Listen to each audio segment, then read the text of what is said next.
And I am just so excited to be here tonight to introduce to you all, if you have not had the occasion to see him before, but Dr. Bowtie Todd Jenkins. I've had the privilege of listening to Dr. Todd speak many different times at many different occasions. And I know that our current presidents and AGs had the opportunity to hear Todd speak at PETS. And I'm so grateful that you're joining us here tonight and joining District 7930. So let me just do a quick introduction because I know Todd shares his story a bit through his talk, so I'm not going to tell you everything. But I want to let you know that Todd is one of 13 in his family. He was the first to do everything in his family. He was the first to go to college. He was first to go on a plane. He was first in his family to get outside the bubble, so to say. Growing up in the inner city of Columbia, South Carolina, he is the proud alumnus of the University of South Carolina. And of course, he graduated magna cum laude. And he received his master's there as well. And then he went on to his Master of Science. He has so many degrees, I can't even keep up with it all, at the Illinois State University, and received his doctorate from the University of Arkansas. And I know he's going to Harvard right now too. So he's just the man about town. But his Rotary career, he participated in things that I love, that a lot of my team love. And he was the youngest Rotarian in his club when he signed up for Rotary and participated in the Rotary New Generations Service Exchange in Brazil, and spent 3 months there working on his doctorate. And most importantly, he's married to his beautiful bride, Anna, and he's gonna be a daddy. So everybody, he has a lot to share with you. Enjoy this evening. Todd is very inspirational. You go, Todd. Oh, thank you so much. It is so good to see you. Oh my gosh, it's so good to see you. And it's so good to see so many friends just coming together tonight just for this conversation. And I just wanted to recognize you, your leadership, and David and Alex, my good friend, and so many others on the call tonight. It's really good to be here. I am here. We don't have a lot of time tonight. So I'm going to dive right into things, but I am here to talk about moving from diversity to inclusion. And I think it's very important, and you probably have seen some things in the bio, but let me just tell you very quickly kind of how tonight's will run. You know, we definitely will have a time for Q&A. And so if you have questions and things like that, we can definitely leverage the chat feature. And so we want to make sure we get to that tonight. So as you kind of have heard, I'm just going to do a quick recap. I am from South Carolina, born and raised there. Yes, I did go to USC. My background is psychology and sociology. And then I continue to deepen my understandings with my continue with my research. And, you know, my research area really focus on how does minority professionals perceive their supervisor in the workplace. And then I'll also continue to look at bias and management and minimizing that in the workplace today. But outside of all those things, I love to go to beaches. And probably, you know, one thing that this is probably the time you won't see me with my bow tie on is probably when I'm at the beach. But I do love to travel as well. And of course, this is a different normal now. Look at this. I originally was traveling to be with you all. But this is so amazing to still stay connected. And now I'm able to go to like 5 countries or more in one day because I am zooming all around the world, and it's so fun. But outside of that, you can't see it right now, but you will, if I stood up, you would say that, yes, he also loved, you know, the fine wine and fine food, if you will. I do love to enjoy meals as well. But outside of that, my friends, I love bow ties and I love Rotary. So you heard this earlier from DG, but now I'm currently living here in Northwest Arkansas. I actually live in Bentonville, Arkansas, home of Walmart. I'm not sure if anyone has ever visited Bentonville, but Walmart is not, headquarters is not far away from my home. And as you heard earlier, I do spend this time with my lovely wife. And yes, we are expecting our first child, and we're so excited, so excited.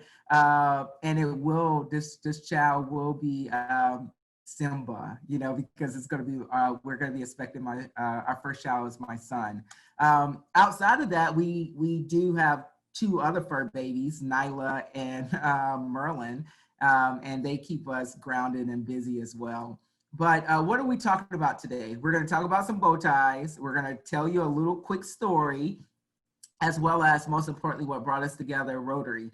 And we're going to talk about that. And we're going to also talk about some DEI stuff, some diversity, equity, and inclusion. So I think it's important that I start off to share, if you haven't met me before and you probably or never heard me speak before, one thing you probably will see a lot about me and my reference is bow ties. Like, I love bow ties, but bow ties for me, it's like deeper than like a brand and a necktie, right? And the reason how this came about is as I travel all around the world, locally and globally, people will stop and ask me about my bow tie, this necktie. And they will ask me like, where did you get it from? Did you tie yourself? Or just some interesting things. This usually is always positive comments. And the 10% negative comments is never about me. It's usually about the person, like, hey, my neck won't fit in the tie, or my partner doesn't like for me to wear ties, et cetera, et cetera. But one thing I thought about, and I had epiphany, that what if we lived in a world where people would genuinely stop what they're doing to be curious and engage with someone they don't even know, like in the airport, in the grocery store, et cetera. And I really felt like that's what people did with me. I was a stranger, and they came up to me and they took a chance and they wanted to address me and give me a comment. And so I started to think, what if we had those spaces, and what if we created those spaces? And not only did I notice in that moment, I also noticed in my research and also in workplaces, you know, that is really most difficult things to do, is how to like engage with someone you don't know, especially around difficult topics, etc. So what I did, and why this matters, is because I created a very simple acronym around the bow tie. And I'm going to share it with you really quickly. And this is our ground rules for tonight, okay? So I'm going to share it with you if you never heard it before. So the first letter of bow tie stands for, and this will help you in any conversation, as well as our presentation. B, for this conversation, I would like for you to be mentally present. Okay, so I know we're all like virtually connected physically in our own space, but I asked number one rule for our next 45 minutes conversation, like, let's be here, be mentally present. The next letter of bow tie stands for, is O, which is open. Be open to new ideas, okay? I ask that you come into this conversation with an open mind and an open heart. And this really allows for us to create the space. I'm not asking that you have to agree with everything I say. I just ask that you just come with the open mind and the open heart. The next letter of bow tie is W, which stands for willingness, okay? I believe that in conversation, people should be willing to share their, not only listen, but also share their story, right? Willing to engage. And I believe that everyone on this call has a unique story. I really do believe that. But it's up to you to share it. And it's up for you to engage, right? That's a choice. And so I'm going to ask you to, share your perspective, share your story, and engage. And that's why we have the chat function, as well as we'll open it up for Q&A. Well, I don't know if we have any bow tie wearers on the call today, but usually people ask me, and they tell me the reason why they may not wear ties is because, especially the ones you tie yourself, because they say it's really hard to get this knot in the middle. A lot of people ask me, like, how do you make that knot work? And I've actually seen this is the most challenging part of conversations and presentations, which is the TIE. How do you tie this thing together, right? You come in, you're practicing, listening, you're open, you're engaging, but really, how do you tie it together? How do you leave this presentation better than you came? And how can you apply it to your personal and professional life? And so, my friends, that is the bow tie philosophy, and that's the bow tie rules. So if you agree, or if you understand the bow tie rules for tonight, in the chat box, will you write the word bow tie? Let's see if you agree, you can challenge, or let's see if we have any bow ties tonight. Uh-oh, I see, wow, wow, wow, wow, wow. This is a lot of bow ties. Yes, yes, yes, yes, yes, yes. Okay, great. So now DG, now Betsy, now I can now start because we have a lot of bow ties in the conversation tonight. Okay, so let's get started. Well, the first thing we're talking about, we said this is the DE&I session. So it's very important that we start off with some common language, right? Because I know people come into this space very differently. And it's very important as we start these discussions in your own personal, in your home, or even in your work environments, is that before you start throwing out these terms, let's all get on the same page with what these terms mean to you personally, or what comes to mind of these terms. So I want to define the terms, how I position them. Okay, so let's start with the word diversity. What is diversity? Okay, diversity to me is twofold. Diversity is visible and invisible differences that make someone complete. Okay, so visually, you may look at me right now on camera as a good looking brown guy over here with a bow tie on. That is my visible difference. Invisibly, as you heard earlier, you may not have known, but I am one of 13 kids. I actually have 2 sets of twin brothers. I am from the inner city. I can follow Portuguese, I can hablar Espanol, and I'm afraid of heights, but I love to travel in planes. So that is my invisible difference. Why do I say these out loud, my friends? Is because so many times when we hear the word diversity, so many times it's so quickly to see only what could be an outward appearance. And that is important, but just as important is the things that people can't see, which is your sexual orientation, your faith, your social economic status, your background, your experiences, your perspectives. All of those things are just as equally as important, and both of those are a part of diversity, visible and invisible differences. All right, so let's go to this next word that we continue to toss out as well. And this word is inclusion, okay? And inclusion to me is very simple. Inclusion is basically creating an environment or culture or climate where we behave in a way that we respect all these visible and invisible differences. Very simple, but not just only stop there, but we also have to have the environment and space for our people, our members, to be seen and heard. Now, you may be asking, Dr. Jenkins, why did you put heard in your definition? That's silly, kid. Well, how many of you all know you could be doing a lot of talking, but that does not mean anyone is listening?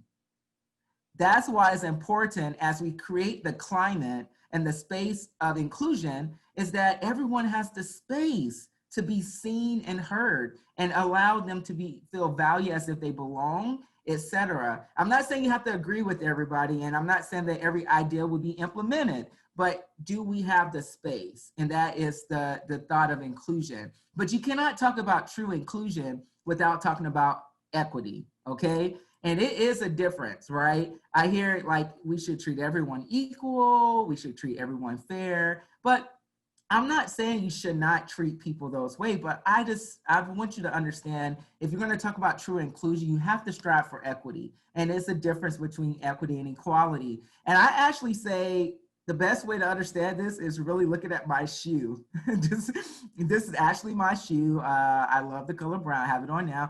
I wear a size 10.5 brown shoe. And when it comes to equality, okay, equality is Betsy, you get a shoe, Terry get a shoe, Bernie get a shoe, Michael get a shoe. It's like Oprah, everybody gets shoes, okay? Everybody gets a shoe, okay? That's equality. But equity is giving everyone on this call a shoe that fits them. And you have to think about that. And I have to think about that because I'm wearing a size 10.5 brown shoe. Now, I'm not sure, Betsy, can you hear me? Can you hear me okay? Yes, I can. Hey, if you don't mind sharing. Didn't want to take up your screen. Yeah, what is your favorite color shoe to wear? Black. Black. What size shoe do you wear? 9. Not okay. We're a little close. I wear 10 Well, and a you're a half. man. You're a man. Yeah. Okay. Well, I was trying to work with this here. Betsy, how will you feel if I asked you to wear my size 10 and a half brown shoe? Let's just say to Rotary every day. Well, my particular club would love it. I would just have to put a lot of socks on because it wouldn't fit. Wow. Okay. Thank you, Betsy. Thank you. So this is interesting, my friends. I asked Betsy, I said, how will you feel if I asked you to wear my size 10 and a half brown shoe? I didn't even say to work. I said to a volunteer group, Rotary, every day. What did Betsy say? She said, hey, my club will love it. And she would have to put in more socks for it to fit. But what did Betsy not say? Dr. Jenkins, I don't care about your little nasty looking brown shoe. It's not my size and I'm not wearing it because I won't be comfortable, right? This is the point, my friends, is that we actually have members showing up to our spaces every day with shoes that was given to them that does not feel comfortable, but they're forced to wear them. And some are forced to make it fit. Is this something that's a whole nother presentation? Let's just keep going, okay? Because we don't have a lot of time. Here's another way of looking at this, okay? Here's a great visual. You probably have seen this all across social media. Here's a way of looking at equality versus equity. And if this is your first time ever seeing this, it's basically talking about access to the game, right? Who can see the baseball game. Now, I show this all around the world. I show this to a lot of corporate leaders. Do you know that I still have individuals ask me, so Dr. Jenkins, what you're saying is that this is just a short people initiative. And I'm just like, no, we're not just propping up short people. And so I had to go and do a redesign. So here's another way of looking at this, okay? Because my friends, what we're talking about in equity is not about the question of height. We're really talking about the structural barriers to opportunity. And the reality that we're all in today, whether you like it or not, is that we're not all starting at the same level of access. We're not. It's not something that you or I created, but it's something that we're living in. And it is the reality, my friends. It is the reality. And so you may be asking, why are we spending Thursday evening talking about diversity, equity, and inclusion? Well, it's some importance around this. And it's really 3 ways people look at this, especially in the work environment. The first way I hear all the time, well, not all the time, but I hear sometimes, it's like, hey, this is the right thing to do. I call that the moral case, okay? It's the right thing to do. The second case I hear is the social case. Oh, the world is changing. Our community is changing. So we need to change too, okay? That's the social case. I will also say I've met several individuals in leadership that does not agree, and they would try to debate on the social and moral case. And they would say, why are we talking about this at work? But this is one case that has not been as debatable, which I call the business case. And the business case say, if you get this right as an organization, you will make more money or save money. And then, ooh, everybody want to get on my calendar for a one-on-one meeting now, because it's like, we want to make more money. You're talking about my pocket. And I also think, whether you agree or disagree, I really believe that is a strong case moving from diversity to inclusion for Rotary. And I believe if we get this right, I genuinely believe if we get this right, it will make us all stronger, bigger, better together. It will. And it will be a case where everyone is included and everybody wins, including straight white old men. Everybody wins in inclusion. And I love it because inclusion is the space and the climate for all to be seen and heard. And it's very, very important that we strive for that, because it makes us bigger, better, and stronger together. And you want to say, Todd, well, what is the goal of this? Well, I have a big, it's called a BHAG, a big, hairy, audacious goal. And that goal is to make Rotary the most inclusive, integrated place ever on this planet. I may not be able to control what's happening in the community as much, but at least when they come to Rotary, they get a glimpse into what inclusion is all about. And I think we can do that. Let me tell you all a quick story about this little kid I got to know very well. This little kid was also raised in the inner city, raised into, a very, very low income area. And hearing this kid's story, you learn a lot about his reflection then in the projects. You know, it's about a lot of crimes, a lot of violence, and he even talks about gangs and things of that nature that he navigated all as an early childhood. And it was so interesting that this is actually the projects in the US that is a part of a national case study where they actually look at third graders' test scores to determine how many prison beds to build. This is the project. So they actually had to do a lot of town hall meetings with city officials and try to really understand this for the community. Well, this kid, he didn't only just stay in the hood, he went and explored a lot of things outside of the projects through a camp. It was actually by a faith-based camp for the missionaries who used to come into the hood, etc. And he will go to this camp every summer and learn about different things that he had never experienced before, like how to swim in a pool. He actually didn't go to the pool. They didn't have a pool system. They had a sprinkler system that we learned about in his hood. But he learned how to canoe, did a lot of incredible things. And he also talked about another really big piece of his life, which was school. He actually knew all his teachers. I don't know if you all remember like your favorite, well, everyone usually remember that favorite teacher, and that teacher you probably wouldn't consider someone on your list to invite home. But he remembered all his teachers. And so he really enjoyed school. He enjoyed learning. And he actually was able to, he was considered in the Black district, right? Whatever that means. Well, we know what that means today, but he was considered in the Black district, and he was able to test out of the Black district he had to test into the white district because he made straight 100s throughout all of his elementary time at school. And so he tested into the white district, as you could probably see a little bit on the screen from left to right. That was the Black school district, and you can see the difference of the school. Well, he was able to test into it, and he was able to go to that school. He wasn't zoned for the school, right? But he was able to go because his grandmother was a custodian worker at the school. And so he would go to school every morning with his grandmother. And that's how he was able to go and get the education there. And he didn't stop there. He also went off to college, and he beat the odds. And he also went through a New Gen exchange and went to Brazil. Rotary was his first international experience. And that little kid is here today. Just proud. And I'm not saying this to say, ooh, give me a lot of claps. I'm saying this is because I'm a proud Rotarian. I am. I have experienced Rotary. And my friends, I am telling you all today is that there's hope. There is hope because Rotary exists. There's hope for inclusion. There's hope for equity. There's hope for diversity because Rotary exists, because you exist.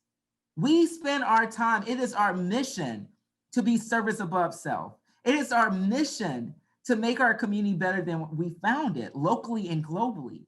And so, my friends, today, I say there's hope. There's hope to build a better, bigger, stronger Rotary in this space because we're all here today. And so since I have your attention, I don't want to just talk about this hope without putting things in perspective and practice, because it's very important to understand where we at and where we're trying to go in this space, okay? But I want you all to understand that, you know, Rotary International is a global conversation about what diversity, equity, and inclusion mean to us as an organization. That is happening right now. And it started around some policies and procedures. This is the first time Rotary ever made a goal, if you will, around a positioning statement around women in Rotary. Of course, we all know mostly how women got into Rotary. It's not because of Rotary.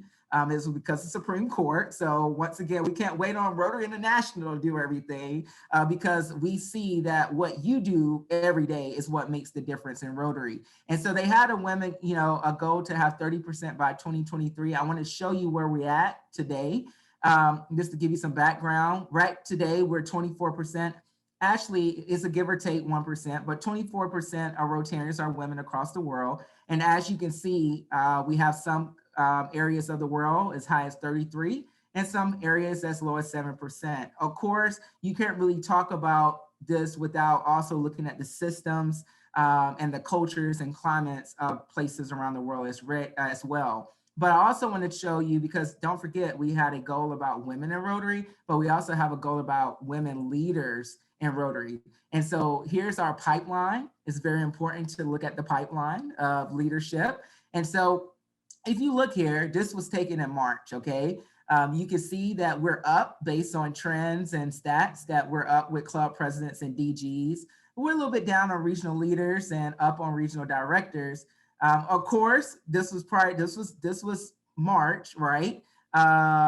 This was basically, at that time, we did not have a nomination of our good friend Jennifer, but this is the first time ever that we're gonna have 6 women on the board at one time, right? And we're the first time ever we're gonna have 3 women trustees. Like, I mean, and it's so interesting, my friends. Yes, you're right. We should, I mean, it's honestly, we should shoot for the biggest, best, as you know, we need to have a BHAG goal around that as well, about representation, right? But let me be very clear on this. You know, we had Jennifer Jones. I had a lot of calls. Jennifer is a great friend of mine, and several individuals say, well, we have done it. We have a female president. And I would tell you all, I think it's great to rejoice, and it's exciting, it is. But I would tell you, don't get too comfortable, okay? Because I don't know if we have done it, all right? Let me just kind of say, hey, let's energize on the momentum here, and I want us to celebrate the moment. But don't, I want you guys to realize this when I say this, that is a moment. What we're dealing with in Rotary is a systemic situation. And so we have to continue to unpack these things, policies, procedures, et cetera, to dismantle some things that we may not see or could be getting in the way of what I could see as those structural barriers, okay? And let's also be very clear. These are all qualified women, or I'm sorry, qualified leaders that just so happen to be women. So we also have to retrain our thinking and not put gender before the leader, because that's not, I talk to all these leaders on the call, and that's honestly, most of them don't want to be perceived as someone only got that role, or they think they got that role just because of their gender. So be sure to also think about our intent and our dialogue as how we address leaders, male or female or other, okay? Just food for thought. Okay, so here we are. This year, Rotary Open Opportunities. Yay. And I love this, Holger. I really do. Every time I see this picture, I love it, because look at Holger. He's not closing his arms like this. He's not turning his back and walking back through those doors. He is looking at us with arms open wide. And what better fitting theme than Rotary Open Opportunities today, that's needed today more than ever before. We are in the midst of 2 pandemics.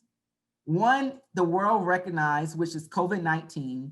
And the second pandemic, the world is like waking up to, which is like racism, which is interesting in itself. But we are Rotarians, and we are choosing not to close our doors. We are choosing to open opportunities. And I believe that if we continue to open inclusive opportunities, we can really, really make our hope come into some action here. And we are people of action. So you may be asking me, so Dr. Jenkins, how do we do this stuff? Like we're talking about, and it makes sense. I get it. Well, here's the first point of advice. Inclusion starts with the letter I. I know you was ready for this dissertation, but inclusion starts with the letter I. And what do I mean by that? So many times when we look for the answers, we're trying to look at the other groups. People usually come into this space to shame and blame. I do this a lot, right? And I usually ask organizations, I ask people to go around the room and write on the board, what do you think is the problem? What do you think is the question? And I've never seen anybody write their name on the board. Never. I've never seen anyone say, hey, I may need to do this. And I think the first part of this journey is understanding, how do we all show up in the space, right? How do I show up? What are my biases? How am I being my authentic self, etc. So you can help navigate as you come in these spaces as well. So the first responsibility is personal. And I do think that I hear this a lot. Hey, Todd, well, my intentions was this and my intentions is that. I would tell you, my friends, is that you will not be judged on your intentions, but you will be judged on your impact. And so the deal is this, is that people cannot see your mindset. They can't see, they really can't. But what people can see is your behavior. And so I want to challenge you and say, hey, how am I being an inclusive leader and what is my inclusive behavior? Okay. What, as Rotarians, what are our inclusive behaviors? And I also know when I talk about experienced Rotary, right? I know a lot of Rotarians who have never experienced Rotary. And I don't think you have to be a Rotarian to be a win, right? This is not just a membership strategy. This is a people strategy. This is a strategy to ensure that we take Rotary to our communities, right? And we allow for everyone to experience Rotary. And so we do that by being a person of action. We do that by our behaviors. And we have to ask some tough questions, as in who is not at the table, who is missing, who can we reach more, etc. So here's some of those things to think about. And of course, in this space, you have to have an open mind and open heart. And I know Rotarians, we have great minds, great hearts, right? I say great. I'm not saying everything that's great is open, okay? Because I've got a lot of Rotarians that's just not open. And I just want to just challenge you, especially with today's climate, we have to continue to have empathy, compassion, and grace. We do. We have to practice these things to each other, especially in the midst of these pandemics and as we go forward. So you have to think about these things for yourself. It's so many individuals on this call, and I want to address things specifically, but you have to think about, well, when I leave here, what is going to be my action plan personally and professionally? This is not something that you would need to practice when you show up to Rotary, okay? I don't need you to show up to Rotary and be like, oh, I'm going to put on my inclusive hat. This is something that you got to practice on and off the clock, my friends. This is a lifestyle. It's a journey too, as well. We're all learning. Don't matter your color, don't matter your height, don't matter your background. This is a lifelong journey process because we are humans and we're complex creatures, okay? So sometimes we got to relearn, unlearn, or just simply learn. And I would ask you all to think about what is the action plan that we can have in place within our club, within our district, within our region, most importantly, within our own lives, that we are practice inclusive, not only inclusive mindsets, but also inclusive behaviors. I know I said a lot very, very fast because I want to open it up for questions, but please note this: small changes in this work can make a big difference. Mm-hmm. A small change, thank you, Mama Betsy.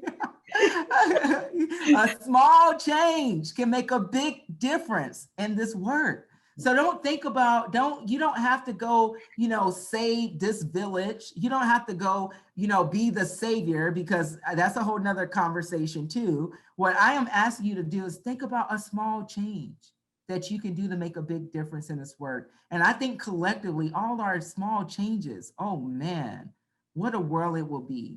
What a world it will be. Just think of that small change. So I want to leave you with this thought.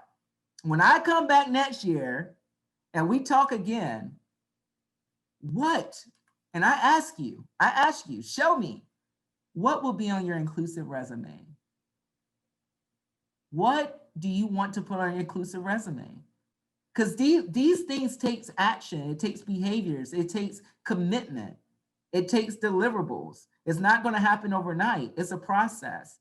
And so I want to leave you with that thought. What will be on your inclusion resume? Because I do believe it's everyone in this room has the space and the heart to be the difference and the change agent that we wish to see, not only just in Rotary, but in the world that we need today. And so I want to say thank you all for letting me come and crash the party and just be a part of tonight's discussion. But hey, we're about to open it up for Q&A, but you can contact me. I am a friend. We are all in this together. And feel free to connect with me. I would love to connect with you. I'm like everything Bowtie Todd on Instagram, Facebook, LinkedIn, whatever. Connect with me. I would love to do a virtual chat. If I can help be a support to you and your club or you and your workplace, whatever, I don't know. Let's just talk about it. I am here as a resource. I also have a cool podcast. If you all want to check it out, it's called Bowtie Combo. It's definitely on our website and things like that. Feel free to check it out if you're interested. But I am now going to turn it over for Q&A. I'm going to stop sharing my screen here. And I have some things privately in the chat. Let's see here. But let's go ahead and open it up for Q&A. I see we have a Q&A box. Okay, maybe I could just click on that. Let's see here. You all are so awesome. All right, let's go ahead and, here's my contact information. I'm putting in the chat. You can connect with me there. Anything. Oh, Alex, it's good to see you. Good to see you, Todd. You all are awesome. Wow, it's over 100 people on this call. You all are amazing. This is amazing. I really appreciate you all allowing for me to crash the party today. So here's some questions that just came to me privately, and as well as I can open it up for a Q&A in the chat. Is that okay for me to do? Or okay. Sounds good. And I have 2 questions that came through earlier that I wrote down. So if we get to that too, that would be great. Awesome. Okay, yeah, not a problem. Okay, here we go. Let's start here.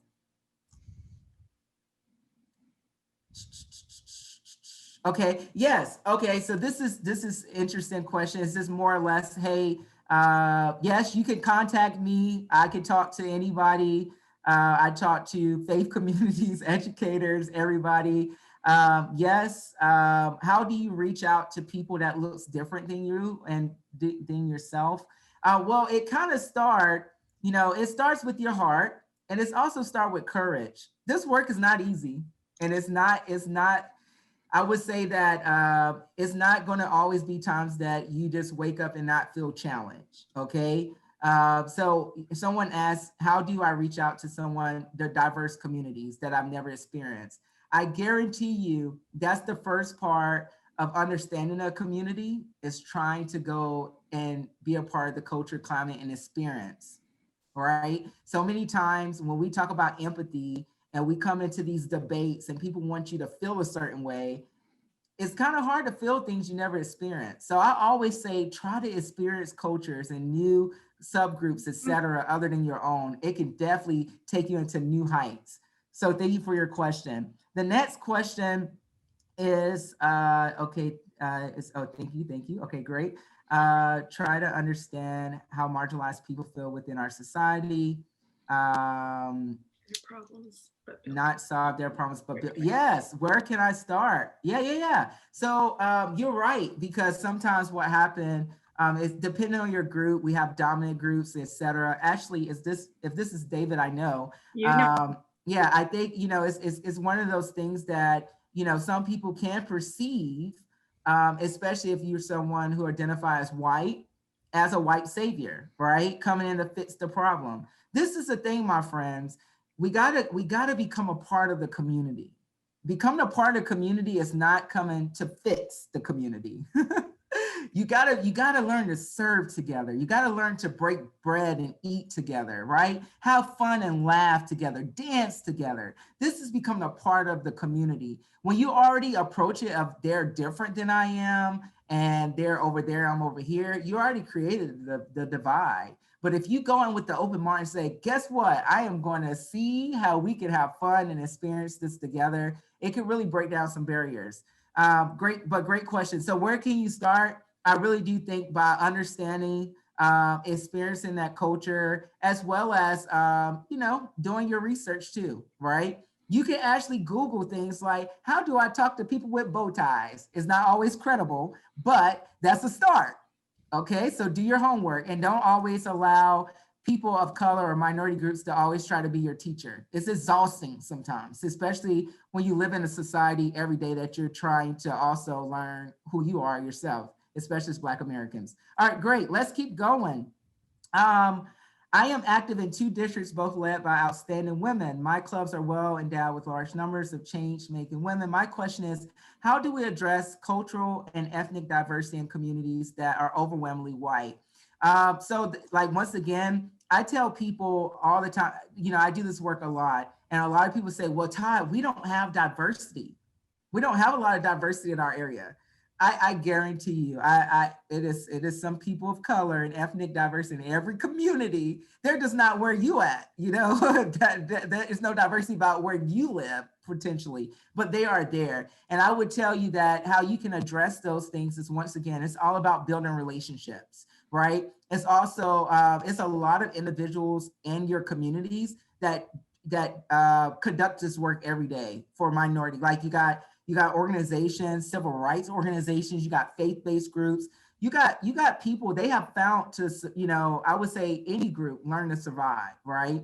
You learn to try to find that connection. So I would say go to those agencies and try to get involved, try to understand, see how we can partner together. So many groups, I love Rotary, but I've found a lot of groups do more giving of their money to people that they never met before instead of their own backyard. People are in your own backyard. So don't forget that. Great question.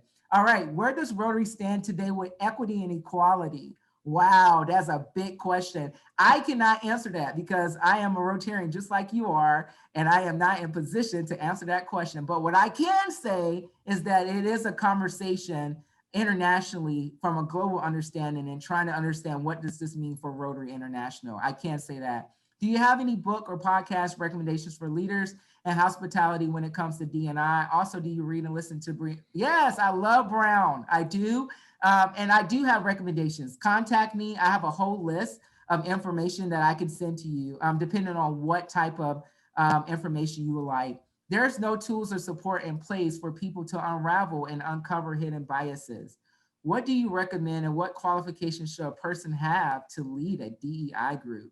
Okay, well, great question. I'm actually on the research team at Harvard looking at biases. One of the great tools that's commonly practiced that you can use and leverage is Harvard's IAT test, is implicit association test. Okay, please Google it, it's free.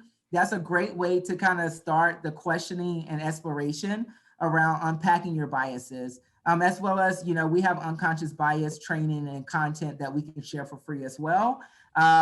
What do you recommend, and what qualifications should a person have to lead a DE&I group? I think just being a human can qualify you to lead a group, right? I think we're all on a journey, and it's not a checkbox to be the perfect DEI leader. I think someone who's compassionate, someone who gives grace, someone who's learning, as well as, trying to challenge and support the status quo, I think can be skill sets. But it is a profession, it is a science to it. But I just believe that we got to stop saying this is the fit for the leadership. We don't need anyone to fit in anymore. Stop saying that. They're fit for Rotary. No. That is subjective. I don't know who came up with that mess. You need to look at who's going to add value.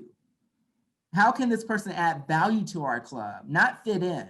Because it's a struggle fitting in. All right, great. How do you recommend that Rotary clubs bring in more members of color? Go to them and talk to them, and they will come to you. It's very, very cool, and it's fun. It's fun.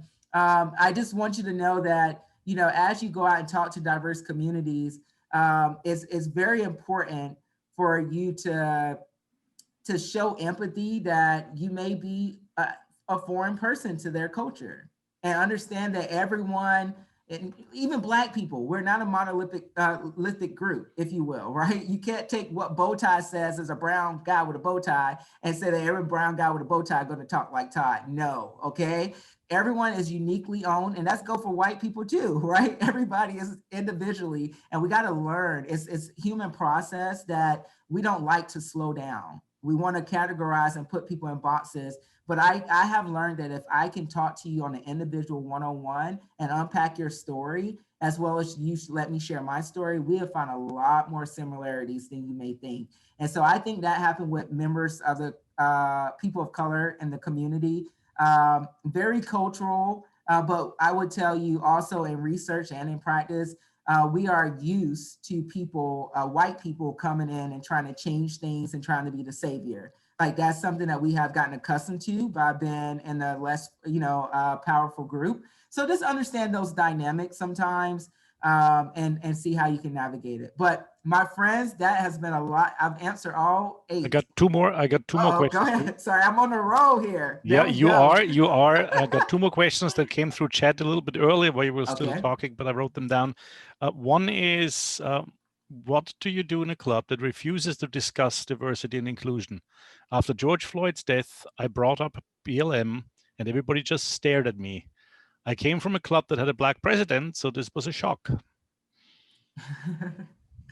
Yeah, so okay, so first of all, I also have to remind people is that we joined Rotary. Rotary did not join us. Okay, why does that matter? Because this organization have values.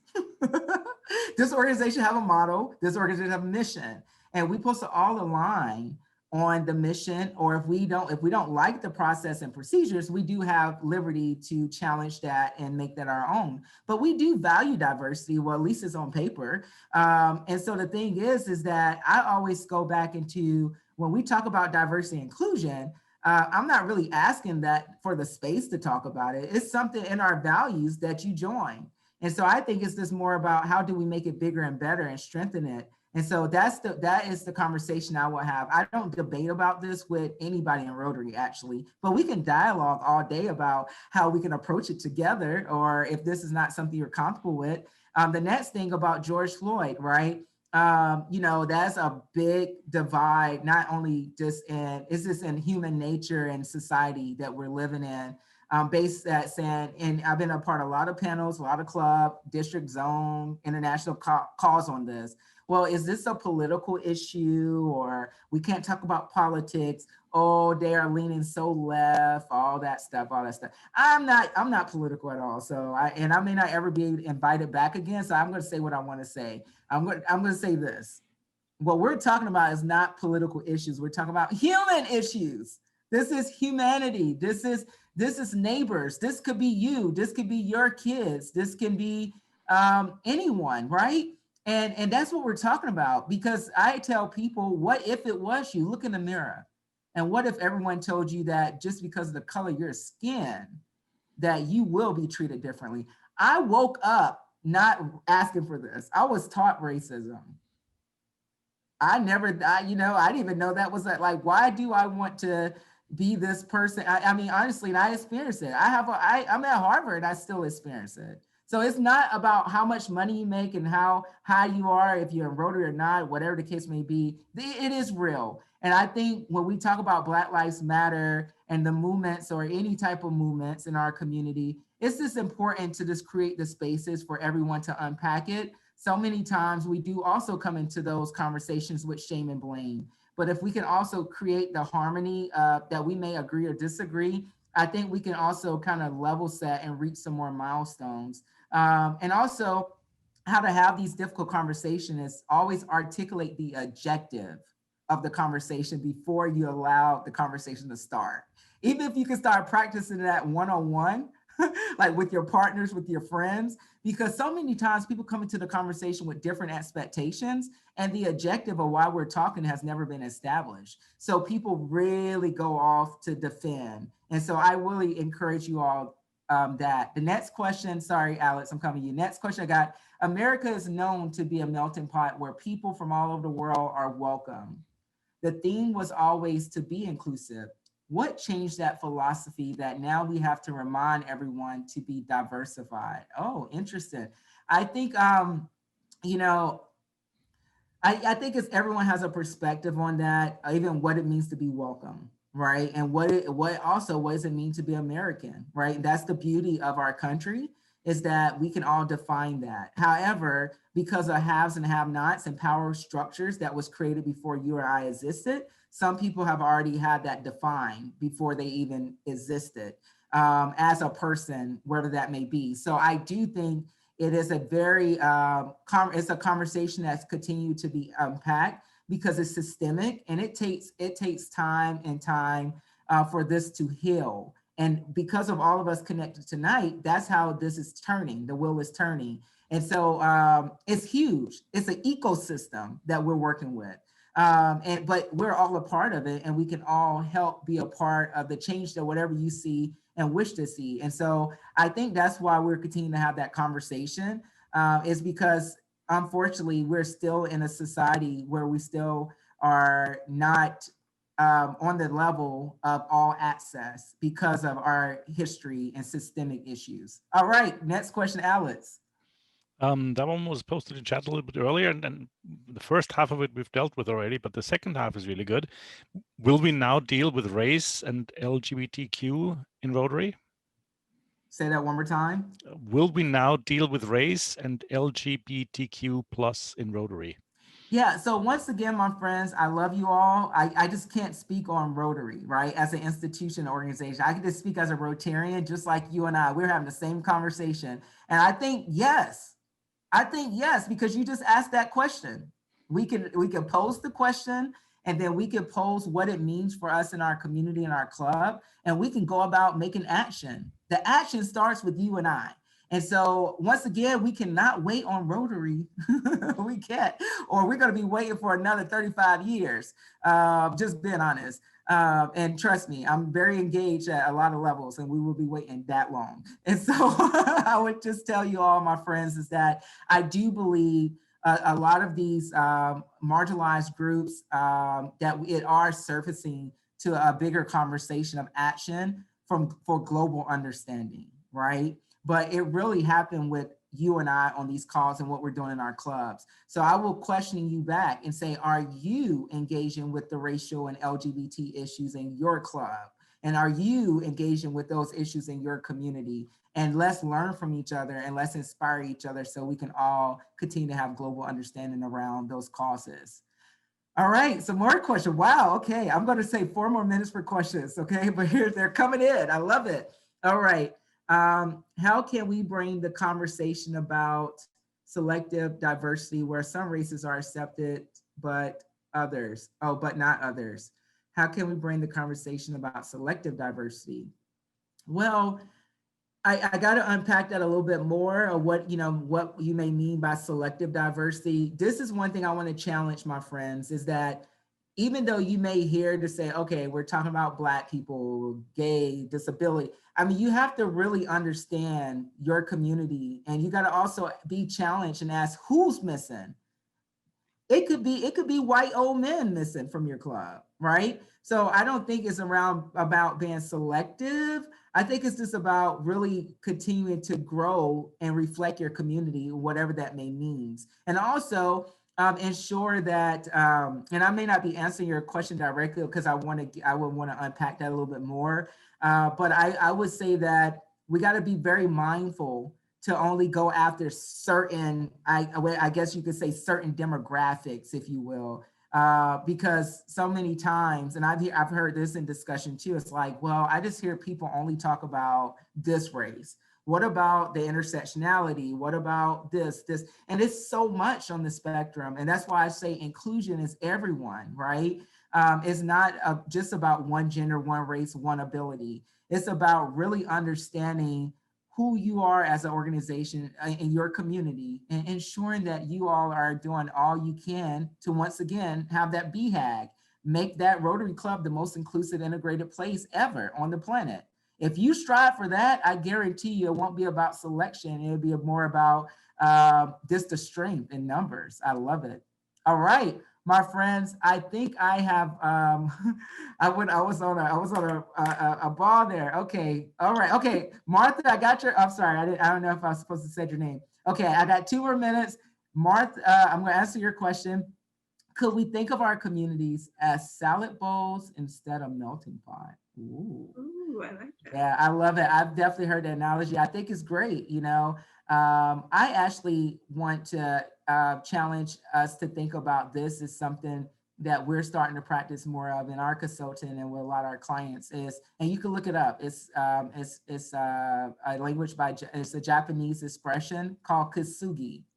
And kintsugi is when we had a pottery that was broken and then we sealed it back together to make it into a beautiful creation. And I think, my friends, is that we are potentially in a broken society, that we could be the kintsugi inspiration to our community as sealing it back together. The answers are in the room. The answers are on the call. Don't wait for someone to come and tell you. And our young people, please, my friends, stop saying they're young people, they're the leaders of tomorrow. Yeah, don't say that. They're the leaders of right now. We are the leaders of right now. We need you right now, not tomorrow. We can't wait. And so, my friends, I just want to say thank y'all so much once again for having me tonight. You guys inspire me. I love all your comments. Please connect with me. I love to connect with folks. But we're all in this thing together, right?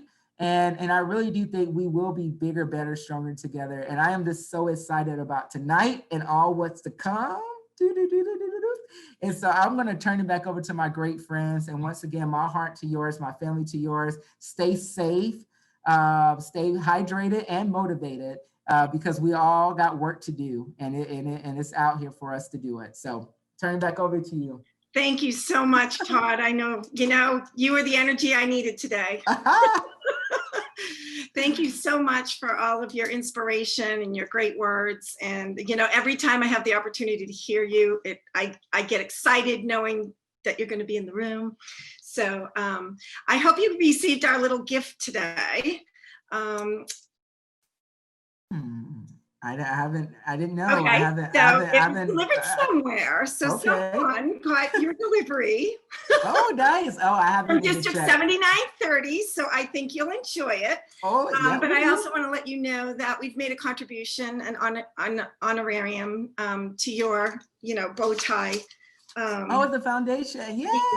So that should be coming shortly. Thank y'all so much. I'm just, so proud of the person that you are, and thank you for inspiring me for everything. And I just want to put out there, someone had asked earlier about, is Rotary dealing with, the equality and all of those issues. Our young adult programs, we've been dealing with this for a long time, and it's hard. It's hard even to, we've been dealing with this at the Essex level, which is the North Shore, not North Shore, but the Northeast quadrant of United States, with all of our young adults that are, in that LGBTQ plus community, and that it's a hot button, and we're learning as we go on, and we have had to learn to be inclusive and how to get there. So you gotta check out our DEI webpage. I know it was shared earlier. Go to the district website. We're very proud of it. I'm so proud of our committee again. David Hart, Lexi Cantor, Mallory McCoy, Donald Washington, Caitlin Vautor, and Nicola. Of course, Terry, Alex, and I are there as well. You know what? Without this team, we wouldn't be making small steps to great changes. And I think that's the theme this year. In a backside, our opportunities may be small, but they make great, great impact. So thank you so much. I think Miss Lexi wants to share something specific from the DEI committee. So I'm going to go away. I'm gonna go off too, but I'm staying for this because there's some exciting things coming down the pipeline. Thanks, Dr. Todd, and thanks, Betsy. Can everybody hear me okay? I'm just gonna hope that's a yes. So I'm gonna share my screen really quickly. One moment. Okay, so I'm really excited to be following up on Dr. Todd's presentation because the DE&I committee has been doing a lot of work to answer a lot of the questions that you all posed to Dr. Todd. So I'm really excited to share a little bit about what we've been working on and how you all can work with us to continue this work. So a couple of things that I want to echo that Dr. Todd said that you'll sort of see in our work as well is how do we practice inclusive behaviors and how do we start to build our inclusion resume, not only as individuals, but also as clubs and then as a district. So the Diversity, Equity, and Inclusion Committee, as you'll see on our webpage on the district site, our mission is to lead, guide, and inform all clubs about the importance of creating a welcoming, accepting, and inclusive environment for all. And then our vision statement is to provide all stakeholders with the necessary tools, education, and space in order to do that, which we're very, very excited about. So something that we've been working on for the last couple of weeks is a new DE&I citation specifically for the district. So similarly to how your club can earn a presidential citation from Rotary International for achieving goals that strengthen your club membership, you can now earn a DE&I citation from District 7930 for achieving goals that make your club more inclusive. And which I'll share with you in just a moment. And if you sort of achieve a certain amount of goals, then your club will receive a special DE&I certificate, as well as custom DE&I pins for all your members, as well as you know, a more enriching Rotary experience for us and our communities, and just a larger impact overall. So the citation, which you can find in full on the DE&I page on the district website, has a few sort of categories, and within each category there are several action items, action steps that you can take in order to help you achieve these goals. So the main categories are making it more affordable to be a member of your club, redefining what it means to be a professional, replacing exclusionary traditions with more inclusive ones, educating yourself and your members, making your meetings more accessible, and using your platform to affirm your club's commitment to DE&I. So if you and any of your club members attended tonight's presentation, you've already checked one action step off the list. So go check it out, read the column about why each of these categories matter. We put a lot of thought into sort of making these really actionable and tangible and easy for anybody to pick up and champion in their club. So tips for getting started: go download the new citation, designate a DE&I champion within your club, choose at least 13 of the action steps that feel doable for you. Keep an open mind, and like Dr. Todd said, Google is your friend. So if there's something that you don't understand or something that you have sort of a knee-jerk defensive reaction to, sit with it for a minute and Google it and do a little bit of reading about why it's important for making Rotary and our district stronger. And then what to expect next from the committee. We are hoping to host an unconscious bias training in early spring. We'll also be working with the Public Image Committee to release some materials around DE&I that you can adapt for your own club's use. And then overall, any of us on this list on the right here are here as a resource for you as you move through this journey. So if you'd like to talk about ways to make your specific club more inclusive, if you come across any barriers or obstacles, then please reach out. We're more than happy to help you navigate through this work. And if you're interested in joining us, then let us know. We'd love to have more voices and perspectives on the committee. And with that, I will stop sharing. If anybody has any questions, then please always feel free to reach out to me. I'll put my email address in the chat, or of course David or Alex or Betsy or any of us that you feel connected to, and we're super excited to continue down this journey with you all. Lexi, thank you so much. Thank you. You know what, I'm really energized this year because so many of our Rotaractors have been involved in a lot of our committees and or a few of our committees. And so I'm really happy that Lexi and Mallory and Donald and Caitlin, they've all stepped up and they're really being active participants in the process. So thank you so much, Lexi. I know she worked really hard on both the PowerPoint and the citations. So there's another thing for presidents and clubs, not just presidents, but someone in the club can take the bull by the horns, for lack of a better word, and get this DEI, get this district governor citation at the end of the year. I would love to be able to hand that to 47 clubs in our district and know that we're taking this issue seriously and taking the steps that are needed to include everybody in our communities. With that, I'm just going to say thank you again to Dr. Bowtie Todd. Thank you to Alexander and our, I'm sorry, I'm looking at the chat box at the same time I'm talking. thank you to Alexander again for your technical genius and helping us go on. And if everyone else has any other questions, just let me know. And I'm sorry, my screen is full, so I can't read the chat box at the same time. Let's see, Mr. Robert Wicks, the keeper of 2 different districts, is this a 7930 initiative? Yes, we have started it. I know that there are other districts out there that are trying to use this model, or we're all trying to build our own DEI committees. And I'm very excited. And I know that past Governor Joan had started this with our group. Well, I think they've been around for a couple of years, but Joan got them rebooted.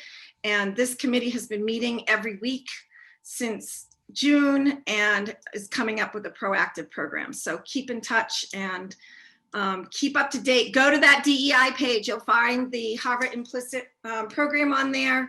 I think Dr. Todd referenced that in his talk, and it's amazing. You can learn a lot about yourself. Everybody stay safe, stay well, continue to wash your hands, wear your masks, and remember, small steps in Rotary make great impact in the future. Have a good night, Thank you, everyone. Betsy. Thank you, Alex. Bye.